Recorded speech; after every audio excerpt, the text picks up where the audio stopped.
علی بھی بہت کرٹیکل سوال آ رہا ہے. یا اللہ خیر. میں ظاہری شکل و صورت میں بھی مرد ہوں اور میڈیکل معائنے کے بعد بھی کوئی مردانہ کمزوری ثابت نہیں ہوئی، لیکن اس کے باوجود مجھے عورتوں میں کوئی دلچسپی نہیں. اسی وجہ سے شادی سے بھی انکار کرتا ہوں. مجھ میں عورتوں کے لیے زیرو اٹریکشن ہے، جبکہ مردوں میں بہت اٹریکشن محسوس ہوتی ہے. لیکن مردوں والا تعلق تو آپ کی ویڈیو کی روشنی میں حرام ہی دکھائی دیتا ہے. پلیز مجھے بتائیں اسلام میں میرے لیے کیا حکم ہے، کیا شادی کروں یا نہ کروں؟ مہربانی فرما کر ڈیٹیل جواب دیجیے. انا للہ و انا الیہ راجعون. بات یہ ہے کہ میری ویڈیوز کی روشنی میں یہ جو ہے وہ قوم لوط والا عمل حرام نہیں ہے، بلکہ صحیح الاسناد احادیث کی روشنی میں حرام ہے. جی. جامعہ ترمذی میں ابو داؤد میں حدیث ہے کہ جو قوم لوط کا سا عمل کرے جی وہ لعنتی ہے. استغفر اللہ. اور نبی صلی اللہ علیہ وآلہ وسلم نے فرمایا اللہ تعالیٰ حق کہنے سے نہیں شرماتا. جامعہ ترمذی میں ابو داؤد میں اللہ تعالیٰ منع کرتا ہے کہ تم اپنی بیویوں کے ساتھ قوم لوط والا عمل کرو. اور ترمذی ابو داؤد میں حدیث ہے کہ نبی صلی اللہ علیہ وآلہ وسلم نے فرمایا اللہ تعالیٰ نے اس چیز کو حرام قرار دیا ہے کہ کوئی مرد کے ساتھ ایسا عمل کرے یا کوئی مرد کسی عورت کے ساتھ ایسا عمل کرے. جی. نعوذ باللہ من ذالک. اس کے اوپر میرا سیکس کے اوپر ایک ڈیٹیل لیکچر ہے، مسئلہ نمبر 155، وہ آپ دیکھ لیں. لیکن وہ میں ریکویسٹ کروں گا، میں بار بار کہتا ہوں کہ میرے سیکس کے اوپر ریلیٹڈ جو لیکچرز ہیں وہ ایک ہی لیکچر ہے جس کے کلپ بنے ہوئے ہیں. عورتوں میں بیٹھ کے دیکھیں، مرد مردوں میں، یعنی اختلاط میں نہ دیکھا جائے. اس کے شروع میں نے اناؤنسمنٹ یہ کی تھی. باقی تو میرے اندر یہ کیپیبلٹی نہیں ہے کہ میں اس طرح کے ایشوز کے اوپر آئے دن، آپ کو پتہ ہے یہاں تو وہ لال داڑھی والی سرکار جو ہے وہ روزانہ انہوں نے کوئی نہ کوئی سیکسی قسم کا کلپ چڑھایا ہوتا ہے. میری ایک کمپیٹنسی نہیں، سیدھی سی بات ہے. میں نے ایک کلپ ریکارڈ کرا کے اس کو بند کر دیا تھا اس ٹاپک کو. چونکہ یہ ٹرانس جینڈرز کا جو ایشو ہے، ہیجڑوں والا اور مخنثین والا، یہ چونکہ ایک کریٹیکل ایشو ہے اور یہ لوگوں کے ساتھ یہ مسئلے ہیں. ایسے جو شخص ہے اس کو سب سے پہلے میڈیکلی اپنا علاج کروانا چاہیے، چیک کرنا چاہیے کہ کہیں ہیجڑا تو نہیں ہے. اور یہ ہیجڑا ہونا کوئی عیب نہیں ہے، اللہ تعالیٰ نے یہ نہیں پیدا کیا ہے، اس طرح لوگوں کو بنایا ہے. اس کے اوپر میرا خیال ہے کوئی عیب والا معاملہ نہیں ہے، کوئی اس کے اوپر کسی کو آر نہیں دلانی چاہیے. اور نہ اس حوالے سے اگر کسی کو اللہ تعالیٰ نے اس آزمائش میں ڈال دیا ہے آپ اس کے اوپر کوئی اس طرح کے کامنٹس پاس کریں. جو مخنث ہیں جی ان کے بارے میں آپ کو احادیث مل جائیں گی. ابو داؤد کے اندر ایک حدیث موجود ہے کہ نبی صلی اللہ علیہ وآلہ وسلم نے ایک ہجڑے کی آپ کو شکایت کی گئی کہ اس نے ہاتھ اور پاؤں میں مہندی لگائی، یعنی عورتوں کی مشابہت اختیار کی، تو آپ نے اس کو مدینہ شریف سے باہر نکال دیا. لیکن یہ روایت اصول محدثین پہ ضعیف ہے. البتہ اس کو سپورٹیو ایک حدیث ہے جو بخاری اور مسلم دونوں میں موجود ہے. ام سلمہ سلام اللہ علیہ ام المومنین ہے، نبی علیہ السلام ان کے پاس آئے تو وہاں پہ ایک ہیجڑا بیٹھا ہوا تھا. مخنث کہتے ہیں عربی میں ہیجڑے کو، تیسری مخلوق بھی ہم کہہ دیتے ہیں، پنجابی میں خزرا بھی کہہ دیتے ہیں جی. اور ٹرانسجینڈر کہہ دیتے ہیں انگلش کے اندر. تو وہ وہاں پہ بیٹھا ہوا ام سلمہ کا جو بھائی تھا یعنی نبی علیہ السلام کا سالہ، وہ اس سے گفتگو کر رہا تھا کہ یہ عنقریب اللہ تعالیٰ طائف میں جب مسلمانوں کو فتح دے گا تو وہاں میں تمہیں ایک عورت دکھاؤں گی، جب وہ جاتی ہے تو اس کو 4 بل پڑتے ہیں پیٹ پہ اور جب آتی ہے تو 8 بل پڑتے ہیں. یعنی وہ اس کی، عرب کے لوگ موٹی عورتوں کو پسند کرتے ہیں تو وہ اس کے موٹاپے کی تعریف کر رہا تھا. تو نبی علیہ السلام نے یہ بات سن لی. آپ صلی اللہ علیہ وسلم نے اس ہجڑے کو اٹھایا اور ام سلمہ سے کہا یہ مخنث تمہارے پاس نہ آیا کریں. اس طرح کے مخنث جو عورتوں کی اس طرح کی باتیں بیان کرتے ہیں. ویسے ایک ہجڑے کا اور عورت کا پردہ کوئی نہیں ہے، اس کے اندر تو عورتوں کے لیے اٹریکشن ہی کوئی نہیں ہوتی. لیکن اس طرح کے ہجڑے جو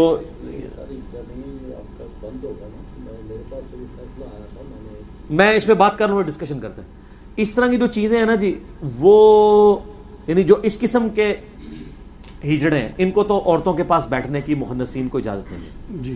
باقی جس طرح یہ کہہ رہے ہیں نا، وہ لوگوں کے ایشوز بھی ہوتے ہیں، اس طرح کے لوگوں نے آپریشن کروائے ہوتے ہیں، بعض لوگوں نے کمائی کا ذریعہ بنانے کے لیے بھی بنے ہوئے ہیں، وہ ایک علیحدہ بات ہے، ہم اس کو فی الحال ڈسکس. اچھا ٹھیک ہے. تو اس میں یہ جو ایشو یہ بتا رہے ہیں نا، اس میں ان کو بالکل شادی نہیں کرنی. انہوں نے شادی کے بارے میں پوچھا ہے نا، مرد کو تو شادی کی اجازت نہیں ہے کیونکہ وہ تو عورت کے قابل ہی نہیں ہے. پہلے تو عورتیں خاموش ہو جایا کرتی تھیں، اب تو عورتیں خاموش نہیں رہتی ہیں اور اس کی وجہ سے پھر بعد میں بھی کافی لڑائی جھگڑے بھی شروع ہو جاتے ہیں. اور عموماً اولاد جو نہیں ہو رہی ہوتی، زیادہ تر کیسز میں مردوں کے کمزوری پائی جاتی ہے جی. لیکن وہ عورتوں کے سارے ٹیسٹ عورتوں کے کروائے جا رہے ہوتے ہیں. اور الٹیمیٹلی خرابی مرد کے اندر نکلتی ہے. کئی عورتیں ہیں جنہوں نے پوری پوری زندگیاں اسی طریقے سے گزارتی ہیں اور بعد میں یہ نہیں پتہ چلا کہ اس طرح کا مسئلہ تھا. تو ایسی عورت کی بھی ذمہ داری ہے کہ اگر مرد میں کوئی اس قسم کا عیب موجود ہے پہلے تو میڈیکلی علاج کروایا جائے. اگر علاج پاسبل ہو، بعض اوقات نفسیاتی بیماری بھی ہوتی ہے جس کی وجہ سے ریلیشن شپ ڈیولپ نہیں ہوتا. میں ذرا کوڈ ورڈز میں بات کروں گا اور یعنی کیونکہ ہر قسم کے لوگوں نے یہ ویڈیو دیکھنی ہوتی ہے، تو ایسے لوگوں کو پھر علاج کروانا چاہیے. کسی یعنی میڈیکل اسپیشلسٹ سے رابطہ کریں جو اس فیلڈ کے اندر ہے. اور اگر پھر ڈکلیئر ہو جاتا ہے کہ اس طرح کا ایشو ہے تو پھر ٹھیک ہے، ان کے لیے تو ٹیشن نہیں ہے. رہا باقی مردوں میں ٹیشن والا مسئلہ تو ویسے ہی حرام ہے. صبر کریں. صحیح بخاری میں حدیث موجود ہے، مسلم میں بھی ہے، اے نوجوانوں کے گروہ نکاح کرو جس میں نکاح کی استطاعت نہیں ہے، وہ روزے رکھ کر اپنی شہوت کو ٹھنڈا کرے. نکاح کرنا آنکھوں کی حفاظت کا ذریعہ ہے اور اپنی عصمت اور عفت کی حفاظت کا ذریعہ. یہاں پہ اسپیسیفکلی اس اعتبار سے کہا گیا ہے استطاعت کہ وہ فیملی کو سپورٹ کر سکتا ہو، تبھی اس کو کہا جا رہا ہے کہ روزوں کے ذریعے شہوت ٹھنڈی کرے. اب اگر وہ فیملی کو سپورٹ بھی کر سکتا ہے لیکن دوسری استطاعت نہیں ہے عورتوں والی، تو ظاہر ہے وہ تو نہیں پھر شادی کرے گا. اور اگر مردوں والا معاملہ ہے تو ظاہر ہے وہ خوف خدا کرے اور اس گناہ سے توبہ کرے، اپنا میڈیکل علاج کروائے اور روزے رکھ کے اپنے معاملات کو سیدھا کرے، اللہ کی طرف رہے. عموماً ایسے لوگوں کا اٹھنا بیٹھنا ہی ایسے لوگوں کے ساتھ ہوتا ہے کہ ان کو لت پڑی ہوئی ہوتی ہے. یہ بھی ایک لت ہے نا جی. یہ تو صرف ان لوگوں کو نہیں ہے کہ شادی شدہ لوگوں کو بھی لت پڑی ہوئی ہے. اور معذرت کے ساتھ مطلب مدرسوں میں یہ کام بہت بڑے لیول پہ ہو رہا ہوتا ہے. میں سارے مدرسوں کو اور سارے مدرسوں کے اسٹوڈنٹس یا ٹیچرز کو نہیں کہہ رہا ہوں، لیکن جو لوگ مدرسوں سے پڑھے ہیں ان کو پتہ ہے یہ معاملات اسکولوں کے اندر کم ہوتے ہیں کیونکہ ہاسٹل وغیرہ نہیں ہوتے. ادروائز اسکولوں میں بھی اگر ہاسٹل شروع ہو جائیں تو مدرسوں سے بھی زیادہ کام اٹھ جائے کیونکہ وہاں پہ اویلیبلٹی ٹیچرز کے لیے نہیں ہوتی. ویسے تو اس طرح کے واقعات اسکولوں کے لیے بھی رپورٹ ہوتے ہیں. یہ بھی یعنی میڈیا کی بھی 2 نمبری ہے، صرف مدرسوں کو ہائی لائٹ کرتے ہیں، اسکولوں کو بھی کرنا چاہیے جہاں پہ اس طرح کی برائی ہو رہی ہے. لیکن یہ علیحدہ بات ہے کہ مدرسوں میں یہ زیادہ ہو رہا ہے کیونکہ وہاں پہ اویلیبلٹی زیادہ ہوتی ہے، ان کے پاس چانس زیادہ موجود ہوتا ہے. کیونکہ وہ تو بیچارے ماں باپ تو غربت کی وجہ سے بچے چھوڑ کے چلے گئے ہوتے ہیں، بعد میں وہ استادوں کے رحم و کرم کے اوپر ہوتے ہیں. تو میں اب اس میں کوئی زیادہ یعنی ولگر گفتگو کرنا نہیں چاہتا. آپ کو مدرسوں کا معاملہ پتہ ہے. اگر آپ نے اس معاملے میں میرا کلپ دیکھنا، وہ بڑا سخت کلپ تھا عبدالستار عیدی صاحب کے اوپر، جب ایک مفتی نے کامنٹس کیے تھے، میرا وہ کلپ بڑا وائرل ہوا تھا، تو وہ آپ دیکھ لیں تو آپ کو پتہ چل جائے گا. عبدالستار عیدی انجینئر محمد علی مرزا لکھیں تو وہ کلپ ٹاپ پہ کھل جائے گا. ٹھیک ہو گیا جی؟ جزاک اللہ. جہاں تک سوال میں سنا تھا اس میں وہ میڈیکلی بندہ کہہ رہا ہے کہ میں فٹ ہوں. میں نے جواب ہر طرح سے دے دیا. ٹھیک ہو گیا. علی بھی اسی حوالے سے اگلے 5 سوالات ٹرانسجینڈر سے ریلیٹڈ ہیں، یعنی مخنث، ہجڑے یا تیسری جنس سے متعلق احکام کیا ہیں. ان میں پہلا سوال ہے ٹرانسجینڈر یعنی ہجڑا ہونا کیا معاشرتی مسئلہ ہے یا کہ بایولوجیکل مسئلہ ہے؟ بایولوجیکل تو ہے، یہ تو چیز اسٹیبلش ہے، اس میں کوئی شک نہیں ہے جی. لیکن انڈیا، پاکستان، بنگلہ دیش میں بالخصوص یہ معاشرتی مسئلہ بن چکا ہے کیونکہ لوگوں نے سورس آف انکم اس کو بنا لی. یعنی ہم بھی، آپ بھی جانتے ہیں، ہمارے اپنے معاشرے میں کئی ایسے لوگ ہیں جو بالکل نارمل تھے، انہوں نے ہجڑا بن کے کمائی کا ذریعہ، پھر یہاں پہ لوگ آپریشن بھی کروا کے خود اڈاپٹ کر لیتے ہیں. تو یہ تو حرام ہے. قرآن حکیم میں واضح ہے، سورہ نساء کی آیت نمبر 119 میں وَلَآمُرَنَّهُمْ فَلَيُغَيِّرُنَّ خَلْقَ اللَّهِ، میں ضرور تیری مخلوق کو ابھاروں گا کہ تیری بنائی ہوئی تخلیق کو بدلیں گے. جی. تو یہ تخلیق کو بدلنا ہے کہ اللہ نے کسی کو مرد بنایا اور وہ اپنا آپریشن کروا کے عورت بن جاتا ہے یا اپنی وہ والی ساری چیزیں ختم کروا دیتا ہے. یہ تو بخاری مسلم دونوں میں حدیث ہے. صحابہ کرام نے نبی الاسلام سے اجازت مانگی تھی کہ ہم اپنے آپ کو خصی کرنا چاہتے ہیں، یعنی اپنی یہ مردانہ قوت کو ختم کروانا چاہتے ہیں آپریشن کے ذریعے. اس زمانے میں بھی آپریشن ہوتے ہی تھے. تو نبی الاسلام نے اس چیز سے منع فرمایا، قطعاً منع فرمایا. صحیح. اور بخاری مسلم دونوں میں حدیث ہے کہ نبی الاسلام ایک دفعہ گھر میں تشریف فرما نہیں تھے تو 3 اصحاب آئے، ام المومنین سے آ کے پوچھا کہ اللہ کے رسول صلی اللہ علیہ وآلہ وسلم کی دن رات کی روٹین کیا ہے. تو انہوں نے بتایا کہ نبی الاسلام نماز بھی پڑھتے ہیں، نوافل بھی پڑھتے ہیں، رات کو سوتے بھی ہیں، اپنی بیویوں کے پاس بھی جاتے ہیں. تو انہوں نے نبی صلی اللہ علیہ وآلہ وسلم کی عبادت کو ہلکا جانا. تو انہوں نے، ان میں سے ایک نے کہا کہ نبی الاسلام تو بخشے بخشائے ہیں، میں تو روزانہ روزہ رکھا کروں گا. دوسرے نے کہا میں روزانہ پوری رات جاگ کے نفل پڑھوں گا. تیسرے نے کہا میں شادی نہیں کروں گا، شادی کر کے تو جھنجھٹ پالنے والی بات ہے، میں اللہ کی عبادت میں وقت گزاروں گا. یہ تینوں سٹیٹمنٹ دے کے وہاں سے چلے گئے. تو نبی صلی اللہ علیہ وآلہ وسلم جب واپس آئے تو ان تینوں کے بارے میں بتایا گیا. آپ صلی اللہ علیہ وآلہ وسلم جلال میں آپ فرمایا بلاؤ ان کو. بلایا گیا. آپ فرمایا اللہ کی قسم میں تم سے زیادہ اللہ کا تقوی رکھتا ہوں. بے شک. یعنی تقوی کی نشانی یہ کام نہیں ہے. جی ہاں. یہ لادہ بات ہے کہ آپ کہتے ہیں کہ بزرگ نے 40 سال تک عشاء سے فجر پڑھی. یہ متقی ہونا نہیں ہے, یہ سرکس ہے. آپ علیہ السلام نے فرمایا کہ میں رات کو سوتا بھی ہوں, جاگتا بھی ہوں, اپنی بیویوں کے پاس بھی جاتا ہوں, میں نفلی روزے رکھتا بھی ہوں, چھوڑ بھی دیتا ہوں, اور نکاح تو میری سنت ہے. جس نے میری سنت سے اعراض کیا اس کا مجھ سے کوئی تعلق نہیں ہے. جو آپ کے نکاح پڑھاتے وقت حدیث پڑھی جاتی ہے, نکاح سنتی فمن رغب عن سنتی فلیس منی. اس کو سپورٹیو ایک اور حدیث ہے بخاری و مسلم میں, عبداللہ بن عمر بن عاص کی جب شادی ہوئی تو ان کی بیوی کی شکایت نبی صلی اللہ علیہ وآلہ وسلم تک پہنچی کہ یہ پوری رات نفل پڑھتا ہے, بیوی کو ٹائم نہیں دیتا. آپ صلی اللہ علیہ وآلہ وسلم نے بلا کر سیدنا عبداللہ بن عمر بن عاص کو ڈانٹا اور فرمایا عبداللہ اگر روزانہ رات کو جاگے گا تو آنکھیں اندھی ہو جائیں گی تیری. آپ کے بزرگ کہتے ہیں جی وہ ابو بکر شبلی جو تھے جنید بغدادی کے خلیفہ کے مرشد, وہ سری سکتی کے تھے نا مرید آگے ابو بکر شبلی اور جنید بغدادی. وہ کہتے ہیں نہیں روزانہ وہ نا آنکھوں میں نمک کا سرما لگایا کرتے تھے حتیٰ کہ ان کی آنکھوں کی نیند ہی آنکھیں ٹر گیا ہونی ہیں, نیند کی تو جانی ہے. اور کہتے ہیں سبحان اللہ. اور نبی علیہ السلام اپنے صحابی کو ڈانٹ رہے ہیں کہ تم روزانہ اگر جاگو گے تو اندھے ہو جاؤ گے. تمہاری آنکھوں کا بھی حق ہے, تمہارے جسم کا بھی حق ہے, تمہاری بیوی کا بھی تم پہ حق ہے. یہ بخاری مسلم کے الفاظ ہیں, یہ کوئی سٹوری بک نہیں ہے. امام بخاری نے اس طرح کی احادیث کے اوپر باب باندھا ہے کہ عبادت میں غلو کرنا مکروہ ہے. آپ کہتے ہیں عشاء کے وضو سے فجر کی نماز پڑھنا, پوری رات جاگنا یہ کرتب ہے اور کرامت ہے, اور نبی علیہ السلام اسے مکروہ گردان رہے ہیں, اس سے منع فرما رہے ہیں. اولیاء اللہ وہ نہیں ہوگا جو نبی علیہ السلام کے طریقے سے ہٹ کے.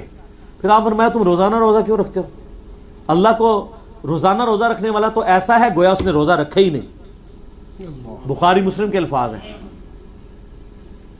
اگر تم نے روزے رکھنے ہی ہے نا تو عبداللہ داؤدی روزے رکھا کرو, ایک دن روزہ رکھا کرو, ایک دن چھوڑ دیا کرو, مہینے میں 3 روزے رکھ دیا کرو. ان کا نہیں یا رسول اللہ 3 روزے نہیں, میں زیادہ استطاعت رکھتا ہوں. الٹیمیٹلی آپ فرمایا چل ایک دن رکھا کر, ایک دن چھوڑ دیا کر.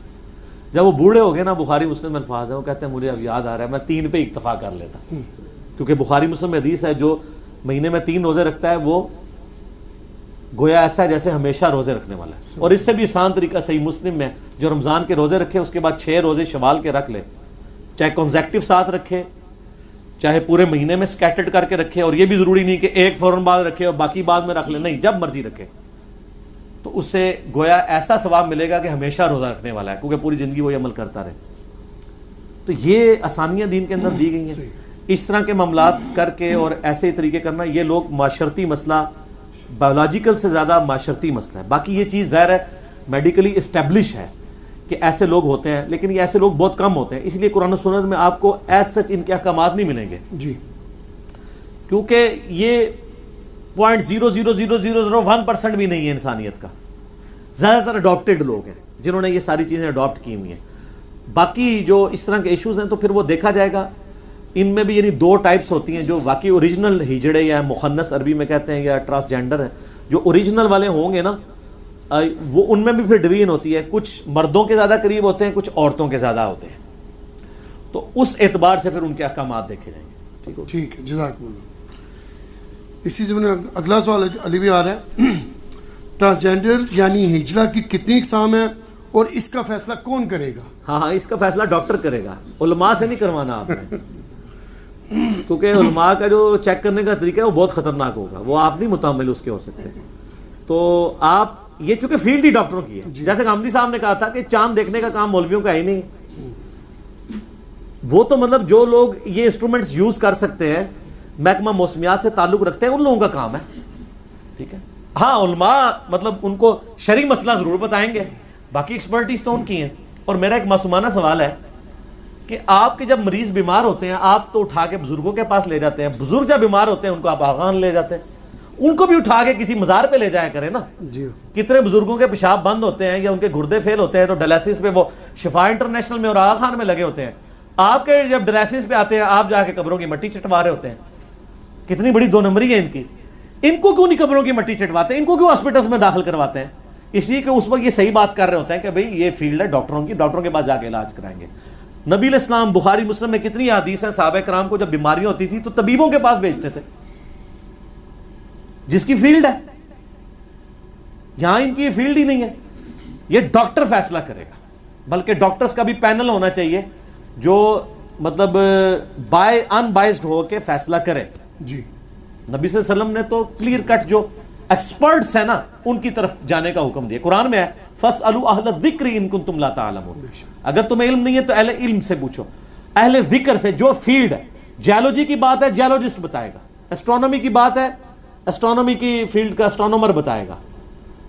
اسی طریقے سے ایمبریولوجی کی فیلڈ کا تعلق ہے وہ گائنی کا ڈاکٹر بتائے گا. اور نبی علیہ السلام کتنے منصف مزاج ہیں. صحیح مسلم میں اوپر تلے 4 حدیث ہیں. آپ صلی اللہ علیہ وآلہ وسلم ایک جگہ سے گزرے، وہاں پہ لوگ گرافٹنگ کر رہے تھے، پیوند کاری. آپ نے فرمایا اگر یہ پیوند کاری نہ کرو کھجوروں کی تو کیا ہے؟ تو ان کا یا رسول اللہ اس کی فصل زیادہ ہوتی ہے. آپ فرمایا اگر نہ کرو تو کیا ہے؟ بس اتنا کہہ کے چلے گئے. آپ نے کوئی مشورہ نہیں دیا کہ ضرور کرو یا نہ کرو. انہوں نے اس سال وہ گرافٹنگ نہیں کی، ان کی فصل کم ہو گئی. وہ شکایت لے کے نبی علیہ السلام کے پاس آ گئے، کہا یا رسول اللہ ہم نے اس دفعہ پیوند کاری نہیں کی ہے تو فصل کم ہوئی ہے. تو آپ علیہ السلام فرمایا میں نے تمہیں منع تو نہیں کیا تھا، یہ میرا ایک مشورہ تھا دنیاوی طور پہ. اور آپ علیہ السلام نے ساتھ ارشاد فرمایا اگر میں کوئی بات اللہ کے ریفرنس سے تمہیں دین کی بتاؤں وہ ماننا تم پہ واجب ہے. اگر میں اپنے دنیاوی ایکسپیرینس سے تمہیں کوئی تمہارے دنیاوی معاملات میں بات بتاؤں تو انتم اعلم بامر دنیاکم، تم دنیا کے کاموں کو مجھ سے بہتر سمجھتے ہو. ظاہر ہے نبی علیہ السلام کی وہ فیلڈ نہیں ہے. جی نبی صلی اللہ علیہ وسلم ہمیں ایٹم بم بنانے کا فارمولہ تو نہیں دیں گے. آپ کی جو فیلڈ تھی اس طرح کی ایکسپرٹیز تھی بھیڑ بکریاں چرانا، وہ تو ٹھیک ہے. لیکن عرب کے لوگوں سے اگر یہ پوچھا جائے کہ بھینس کی عادتیں کیا ہیں، وہ تو آپ کو کوئی سیابی بھی نہیں بتا سکے گا، کیونکہ وہاں کا جانور تو گائے ہے. گائے اور بھینس کے نخرے ہی ڈفرنٹ ہیں. بھینس تو بڑا لاڈلا جانور ہے، تو چھوٹی چھوٹی بات پہ بیمار ہو جاتا ہے. صحیح.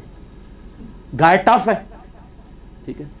تو انتم اعلم بامر دنیاکم، تم دنیا کے کاموں کو بہتر سمجھتے ہو. اسی طریقے سے میڈیکل ایشوز جو ہیں ان کے اوپر آپ نے ایکسپرٹ سے رابطہ کرنا ہے. ٹھیک ہو گیا. جزاک اللہ. علی بھی اگلا سوال ہے، ٹرانسجینڈر یا ہجرا کو وراثت میں حصہ کس حساب سے ملے گا؟ وہ میڈیکلی اگر یہ ڈیسائیڈ ہو جائے کہ یہ مردوں کے زیادہ قریب ہے تو مردوں کے اعتبار سے حصہ ملے گا، اور اگر عورتوں کے زیادہ قریب ہے تو عورتوں کے اعتبار سے. ظاہر ہے اس کے اوپر قیاس اور اجتہاد ہوگا، اور اس میں فقہا نے یعنی کافی زیادہ کام کیا. فقہ حنفی میں بھی آپ کو مل جائے گا، بار شریعت کے اندر بھی آپ کو یہ سارے مسائل مل جائیں گے. قرآن و سنت میں بنیادی چیزوں سے ان چیزوں کو اخذ کیا گیا، اور یہ اسلام کی خوبصورتی ہے کہ اس نے اس کو اجتہاد پہ چھوڑا ہے. اگر اس کو ڈیفینیٹ بتا دیتا ہمارے لیے مصیبت کھڑی ہو جاتی. یہ اکثر لوگ کہتے ہیں قرآن حدیث میں یہ مسئلہ کہاں لکھا ہوا ہے، وہ جان بوجھ کے نہیں لکھا ہوا. اجتہاد اسلام کی خوبصورتی ہے، قیامت تک جاری رہے گی. جی. اگر فکس ہو جاتا تو آپ کے لیے مصیبت کھڑی ہو جاتی. اور اس کی اصل وہ حدیث ہے بخاری و مسلم دونوں میں ہے کہ نبی صلی اللہ علیہ وآلہ وسلم نے فرمایا کہ عصر کی نماز نہیں پڑھنی مگر بنو قریظہ میں جا کر. اب صحابہ کرام جب جا رہے تھے راستے میں عصر کی نماز قضا ہونے لگی، مغرب کا وقت آ گیا. کچھ صاحب نے نماز پڑھ لی، کچھ نے جا کے بنو قریظہ کے قلعوں کے پاس جا کے قضا کر کے پڑھی. جنہوں نے پڑھ لی انہوں نے کہا کہ حضور کا مطلب یہ تھا جلدی پہنچنا ہے، یہ نہیں کہا تھا کہ نماز ہی چھوڑ دینی ہے. دوسروں نے کہا نہیں آپ کے الفاظ تھے کہ وہاں پڑھنی ہے. دونوں نے 180 ڈگری ڈیسیژن کیا. بخاری مسلم کے الفاظ ہیں یہ شکایت نبی صلی اللہ علیہ وآلہ وسلم کے پاس آئی تو آپ صلی اللہ علیہ وآلہ وسلم نے دونوں کو کچھ نہیں کہا. حالانکہ تھیم کو فالو کیا تھا انہوں نے ہی جنہوں نے نماز قضا ہونے سے بچا لی تھی. دوسروں کو بینیفٹ آف ڈاؤٹ اس لیے دے دیا گیا کہ انہوں نے ظاہری الفاظ پہ عمل کیے. ٹھیک ہے. تو اجتہاد کے معاملات میں بھی مسلمانوں کو بینیفٹ آف ڈاؤٹ دیا گیا ہے کہ آپ اس طرح کے معاملات کو اجتہاد کر لیں. اگلے دن سوال ہے یہ بتائیں جی وہ اگر کوئی چاند پہ چلا جائے تو وہ نماز کس طرح منہ کر کے پڑھے گا؟ تو میں پھر ان سے پہلے میں نے ان کو پھکی دی کہ مقلد تو آپ ہیں، ذرا امام حنیفہ سے پوچھ کے بتائیں. ان کے زمانے میں تو کسی نے سوچا ہی نہیں تھا چاند پہ جائے گا. تو اگر میں یہ مسئلہ حل کر دوں تو پھر آپ سب حنفیوں کو میرا مقلد ہونا پڑے گا. یہ میں جوک کے طور پہ کہہ رہا ہوں. تو میں نے بتایا کہ بھائی بڑا آسان ہے کہ آپ جب چاند پہ جائیں تو آپ پتہ ہے چاند پہ جا کے زمین اسی طریقے سے نظر آ رہی ہوتی ہے جس طرح یہاں سے چاند، صرف سائز بڑا ہوتا ہے. تو چاند پہ کھڑے ہو کے جس طرف آپ کو زمین نظر آ رہی ہے اس طرف منہ کر کے نماز پڑھ لیں. قبلہ ادھر ہی ہوگا، کیونکہ اتنے کلومیٹر دور قبلہ بالکل لوکیٹ ہوگا، کیونکہ جب آپ اتنی لمبی آپ ایک لینتھ میں آ جائیں گے اس میں انچز کا کوئی فرق نہیں ہوتا. تو مسئلہ میں نے حل کر دیا نا جی. تو پھر ہو جاؤ میرے مقلد اور ایک بار جھوم کے کہہ دو کہ نہ میں وہابی نہ میں بابی، میں ہوں مسلم علمی کتابی. خام خواہ کہانیاں بنائی ہیں. او جی ریل گاڑی میں نماز، اچھا ریل گاڑی میں نماز کس بزرگ نے بتائی ہے؟ آپ کے بزرگ تو ریل گاڑی کے روکتے ہی رہے ہیں. وہ کہندے نے جناب ایک بزرگ اتنے انجن نہیں سی رکدا اتنے ٹرین دا، انہاں نگاہ ماری انجن چھالا ماردا سی اتنے ہی، اگے نہیں سی ٹردا. انہاں سمجھا ایک گھوڑا ہے، ان کو پتہ نہیں انجن اگر ایسے چھالے مارے تو وہ پٹری سے نیچے گر جائے گا. ٹھیک ہے، تو آپ بتائیں بزرگوں نے روکی ہے. جن بزرگوں کو یہ زوم ہے نا کہ وہ انجن روک سکتے ہیں، یہ سارے کے سارے بزرگ جو ہے نا وہ ان کو سامنے صرف انجن کی پٹری کے آگے بٹھا دے، 120 کی رفتار میں ریل کار ہم لے کے آتے ہیں، روک کے بتائے کوئی. کہانیاں بنائی ہیں نے، اس طرح کدھر کو روک سکتا ہے؟ خام خواہ.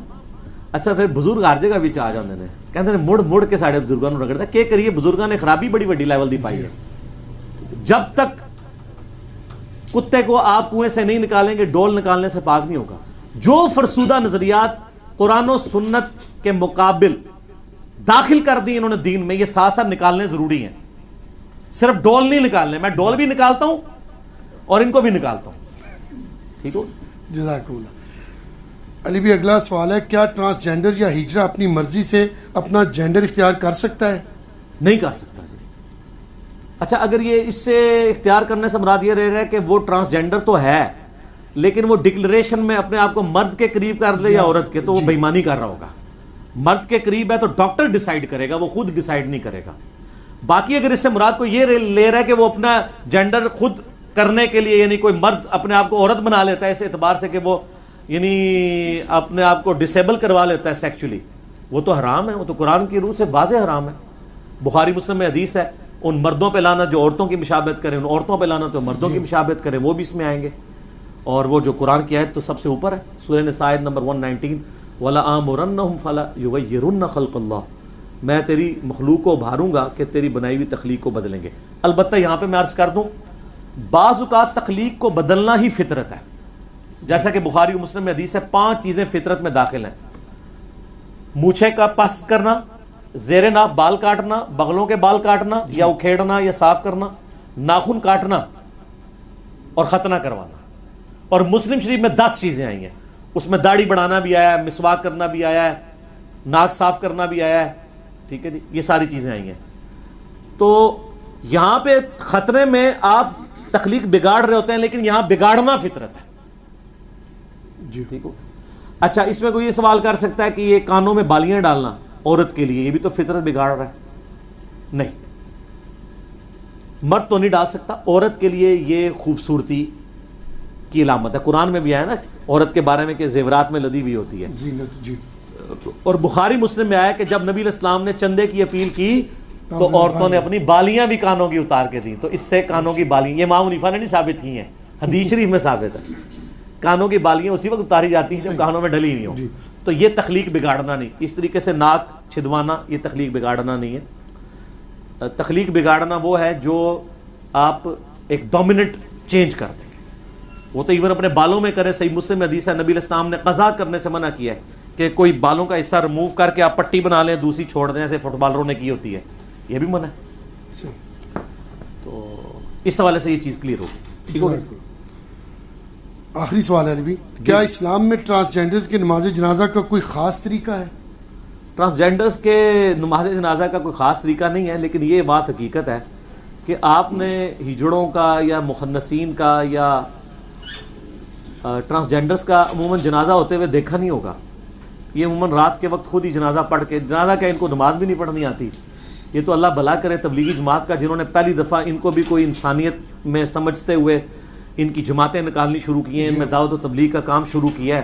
ہجڑوں کی جماعتیں باقاعدہ نکلتی ہیں تبلیغی جماعت کی. جناب انہوں نے اس پورشن کو ان اٹینڈڈ نہیں چھوڑا. اور بڑے بڑے نیک ہجڑے ہیں جو اپنے سارے کام چھوڑ کے ان کاموں میں آ چکے ہیں. جنازے کا اس لیے ہوتا ہے کہ جنازہ عموماً ان کا پبلکلی پڑھا نہیں جاتا، رات کے اندھیرے میں یہ خود ہی پڑھ کے دفنا دیتے ہیں. اس وجہ سے عام لوگوں میں ان کے اناؤنسمنٹ بھی نہیں ہوتی ہے، ایک پوری کمیونٹی میں رہ رہے ہوتے ہیں. حتیٰ کہ جن گھروں میں کوئی ہجڑے پیدا بھی ہو جائیں، ہجڑے آ کے لے جاتے ہیں. حالانکہ ماں باپ کو بھی ایسا نہیں کرنا چاہیے. یہ بھی معاشرے کا حصہ ہے, آپ ان کو یعنی پالیں. ظاہر اللہ نے دیکھیں ایک طرف اگر اللہ آپ کو ہجڑا دے دے, اس کے بدلے میں آپ کو ایک پیرلل بچہ مل جائے, پیرلائز ہوا ہو, فالج گرا ہوا ہو, تو دونوں میں سے کس کی پرورش کرنا آسان ہے؟ صحیح بات. ہجڑے کی. تو اللہ کا شکر ادا کریں. اگر کسی کے گھر ہو جاتا ہے تو کہیں شکر ہے یا اللہ اس کو آزاد تو نے پورے دیے. ایک چیز ڈسیبل رکھی نا, تو یہ معاشرے میں بڑا یہ پسا ہوا طبقہ ہے. اور میں آپ کو پرسنلی بتاؤں, میں عموماً فقیروں کو جھڑکی تو نہیں دیتا ہوں, لیکن مال پانی بھی نہیں دیتا. مجھے پتہ زیادہ پروفیشنل ہوتے ہیں, لیکن مجھ سے اگر کوئی ہجڑا آ کے مانگتا نا تو میں ضرور دے دیتا ہوں. یہ پسا ہوا طبقہ ہے اس معاشرے کا, حقیقت بات ہے. اگرچہ اس میں کئی لوگ پروفیشنل بھی بنے ہوئے ہیں, لیکن ظاہر ہمارے پاس تو کوئی جج کرنے کا طریقہ نہیں ہے کہ کون پروفیشنل ہے. باقی ایک چیز ہے, یہ بڑے آرگنائز ہیں. ان کا آپ لوگ تو ایک امیر کے اوپر متفق نہیں ہو رہے. ایک سیاسی جماعت ہے وہ دوسرا پولیٹیکل لیڈر کو نہیں مانتی ہے, ٹھیک ہے, لیکن ہجڑوں کے اندر ہر شہر کے اندر ایک ان کا لیڈر ہوتا ہے. اس کو کیا کہتے ہیں؟ بیبے بھی کہتے ہیں, گورو بھی کہتے ہیں. اور یہ پوری دنیا میں ہے, امریکہ میں, یورپ میں. آپ یوٹیوب پہ پورے پروگرام دیکھیں ان کے اوپر, مختلف چینلز نے کیے ہوئے ہیں. تو پھر ملکی لیول پہ بھی ایک ہوتا ہے, پھر جب کوئی فوت ہوتا ہے تو اس کی جگہ سکسیسر اس کا بنایا جاتا ہے. پورا ان کا ایک آرگنائز سسٹم چل رہا ہوتا ہے. باقی یہ ہے کہ ان میں بھی بریلوی بھی ہیں, دیوبندی بھی ہیں, اہل حدیث بھی ہیں, شیعہ بھی ہیں, سکھ بھی ہیں, عیسائی بھی ہیں. فرقے تو ہیں ہی ہیں نا, تو وہ اسی طریقے سے چل رہے ہیں.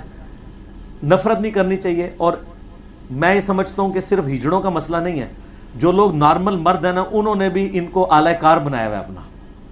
سب سے بڑے مجرم اس حوالے سے وہ بھی ہیں.